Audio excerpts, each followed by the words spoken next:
नमस्ते आदरणीय श्रोतागण और प्रिय विद्यार्थियों। Regional geography of the world, विश्व का प्रादेशिक भूगोल की इस कक्षा में आप सभी का स्वागत है। और आज हम यूरोप की प्राकृतिक वनस्पति नेचुरल वेजिटेशन ऑफ यूरोप के बारे में आपसे चर्चा करेंगे। देखिए, सर्वप्रथम प्राकृतिक वनस्पति या नेचुरल वेजिटेशन किसे कहा जाता है, तो इसका उत्तर है कि किसी क्षेत्र में प्राकृतिक कारकों से सामंजस्य बनाते हुए जो प्राकृतिक वनस्पति के विभिन्न स्तरों का समूह विकसित होता है, यथा झाड़ियाँ, घास फूस, पौधे, बड़े वृक्ष, इन सभी को सामूहिक रूप से प्राकृतिक वनस्पति कहा जाता है। अब जैसा कि भौतिक भूगोल में और विगत कक्षाओं में आपको ये ज्ञान हुआ है कि प्राकृतिक वनस्पति वहाँ की जलवायु के जो विभिन्न कारक होते हैं, यथा तापमान, वर्षा, आर्द्रता आदि से, इसके अतिरिक्त वहाँ की मृदा से निर्धारित होती है। तो आपने यूरोप की जलवायु के विभिन्न कारक और यूरोप की मृदाएं, इनका ज्ञान पूर्व की कक्षाओं में प्राप्त किया हुआ है। तो इन्हीं मुख्य कारकों से यूरोपियन वनस्पति या नेचुरल वेजिटेशन भी डिसाइड होती है, निर्धारित होती है और प्रभावित होती है। अब बात आती है यूरोपियन वनस्पति के क्लासिफिकेशन की या वर्गीकरण की। तो देखिए, अगर हम ऊपर से प्रारंभ करें, यानी यूरोप के उत्तरी एक्सटेंडेड नॉर्दर्न एरियाज, आर्कटिक क्षेत्रों से, तो सर्वप्रथम ऊपरी आर्कटिक क्षेत्रों में आपको मिलेगी हमारी टुंड्रा वनस्पति, tundra vegetation, tundra biome, tundra climate से डिसाइड होती है। जैसे कि आपको पता है कि यूरोप के उत्तरी और आर्कटिक क्षेत्रों में तापमान आपको बिल्कुल हिमांक के नज़दीक या हिमांक से कम या हिमांक के आसपास मिलता है। तो इसका अर्थ है कि वर्ष पर आपको हिमाच्छादन मिलेगा, तापमान बहुत कम रहेगा, वर्षा जो होगी हिमाच्छादन के रूप में होगी। और इसके कारण क्या होता है कि नमी की मात्रा बनी रहती है और भूमि दलदली होती है, और दलदली भूमि में या हिमाच्छादित भूमि में हमारे किसी प्रकार की वनस्पति का विकास नहीं हो पाता है। और मृदाओं में, जैसे कि आपको इस बात का ज्ञान हुआ कि यह क्षेत्र अनउपजाऊ है और यहाँ प्राकृतिक वनस्पति का अभाव पाया जाता है। फिर भी ग्रीष्म काल में जब बर्फ पिघलने लगती है तो काई, लाइकेन, मॉस या कुछ फूलों की, छोटे मोटे फूलों की झाड़ियाँ, घास फूस आदि विकसित सीमित मात्रा में यहाँ पनपती हैं, विकसित होती हैं। तो ये यहाँ का प्राकृतिक वनस्पति का स्वरूप है। इस प्रकार हम देखते हैं कि प्राकृतिक वनस्पति का यहाँ पर कोई बहुत ज्यादा विकसित या विविधतापूर्ण स्वरूप नहीं है। इसके अतिरिक्त फिर हम जैसे ही ऊपर के क्षेत्रों से, टुंड्रा क्षेत्रों से नीचे की ओर आते हैं, तो हमारे जो टैगा वनस्पति क्षेत्र हैं या कोणधारी वन क्षेत्र हैं, इनका नंबर आता है। और कोणधारी वनों से जैसे कि आपको आभास हो रहा है कि यहाँ पाई जाने वाली प्राकृतिक वनस्पति का जो स्वरूप होता है, उनके पत्तों का या उनके वृक्षों का, वनस्पति का, वो कोणधारी होता है, नुकीला होता है, कांटेदार होता है। ताकि अब देखिए, इसमें क्या बात झलकती है कि इस यहाँ की वनस्पति ने, इस क्षेत्रीय वनस्पति ने यहाँ की जलवायु से सामंजस्य बनाया हुआ है। सामंजस्य कैसे बनाया हुआ है? इस क्षेत्र में क्या होता है, जैसे कि आपको पता है कि यूरोप के उत्तरी क्षेत्र हैं, तो तापमान काफी कम होगा, यानी हिमाच्छादन भी होगा, और लगभग वर्ष भर तापमान आपको औसतन कम ही पाया जाएगा, हिमांक के नजदीक पाया जाएगा या 10 डिग्री सेल्सियस के बीच में पाया जाएगा। इसके कारण क्या होता है कि यहाँ की वनस्पतियां अपने कोणधारी स्वरूप के कारण जो हिमाच्छादन होता है वो इन पर रुक नहीं पाता है और वनस्पतियां अपनी उत्तरजीविता को बरकरार रख पाती हैं। तो इस प्रकार हम देख रहे हैं कि यहाँ कोणधारी वनों का तात्पर्य क्या हुआ कि जो यहाँ के शीत क्षेत्र हैं, शीतोष्ण क्षेत्र हैं, इनमें कोणधारी स्वरूप में जो वनस्पति पाई जाती है, इनमें आपके अगर मुख्य प्रकारों की, पादपों की बात करें, तो हमारा pine, birch, silver fir, larch, Juniper आदि मुख्य यहाँ के पादप हैं। मैं वापस रिपीट कर देता हूँ आपसे, pine, larch, silver fir, Juniper, birch आदि यहाँ के मुख्य पादप हैं। तो इस प्रकार ये दो क्षेत्र हुए आपका टुंड्रा वनस्पति क्षेत्र और आपका कोणधारी वनस्पति क्षेत्र।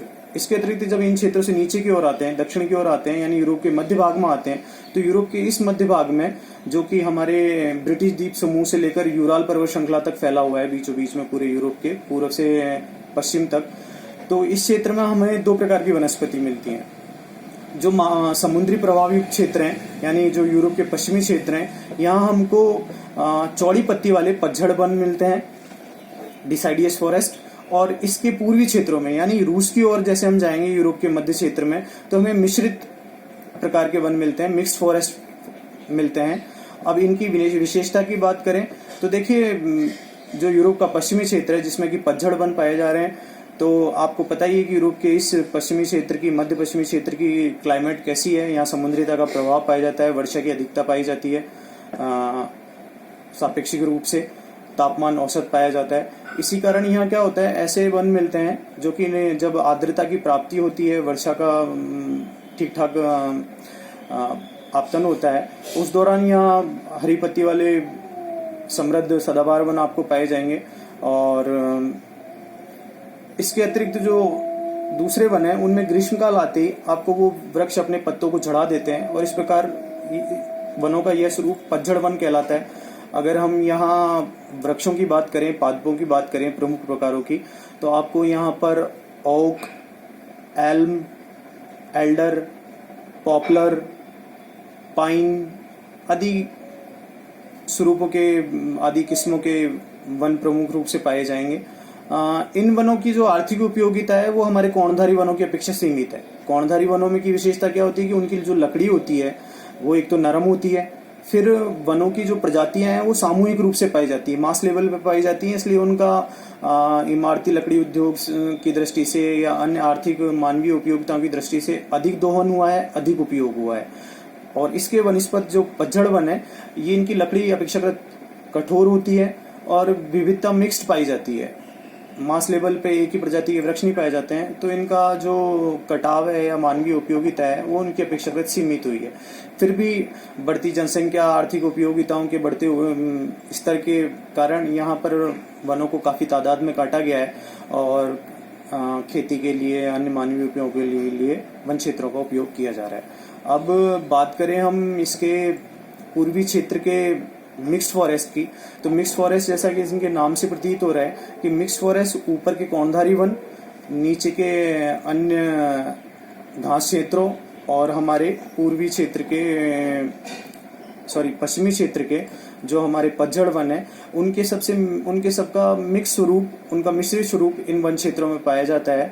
क्योंकि जो जलवायु है उस पर महाद्वीपीयता का प्रभाव बढ़ता जाता है, शुष्कता बढ़ती जाती है, और इसके कारण यहाँ मिश्रित वनों का स्वरूप पाया जाता है। अब अगर हम यूरोप के दक्षिणी क्षेत्रों की ओर गमन करें तो हमारे घास क्षेत्र आते हैं। यूरोप का जो दक्षिणी पूर्वी क्षेत्र है, यहाँ हमें घास क्षेत्र मिलेंगे, घास क्षेत्र वेजिटेशन मिलेगा हमको, और घास क्षेत्रों को हम दो भागों में बांट देते हैं, शीतोष्ण घास क्षेत्र और हमारे उपोष्ण घास क्षेत्र। तो जैसा कि आपको पता है कि जो शीतोष्ण घास क्षेत्र हैं वो प्रेरी घास मैदान कहलाते हैं, और जो हमारे उपोष्ण कटिबंधीय घास मैदान है इनको हम स्टेपी घास के मैदान कहते हैं। तो अब इनकी विशेषता की बात करें तो यूरोप के वनस्पति के प्रकारों में अगला प्रकार प्रेरी घास मैदानों का वनस्पति प्रकार है।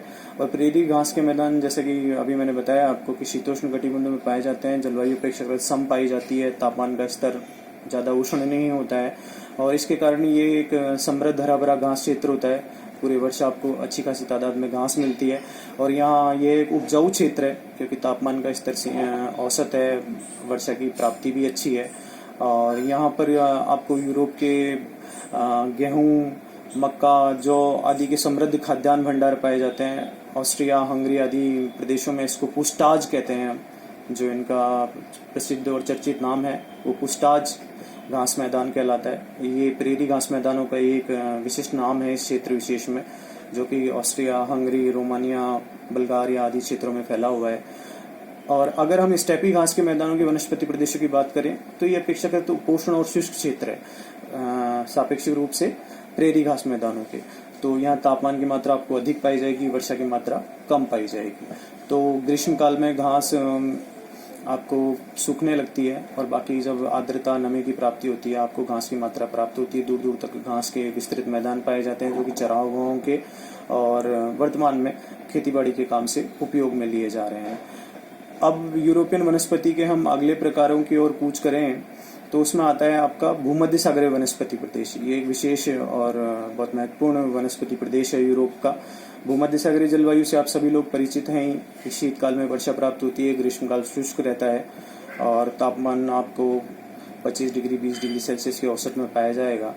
और इसी कारण यहाँ पर खट्टेदार फल, झाड़ियाँ, फल फूल आदि का वनस्पति स्वरूप समृद्ध स्वरूप में पाया जाता है। और अगर विकसित वनस्पतियों की पादपों की हम बात करें तो यहाँ आपको ओक, जैतून, बर्च आदि विभिन्न प्रकार की पादपीय वनस्पतियाँ पाई जाती हैं।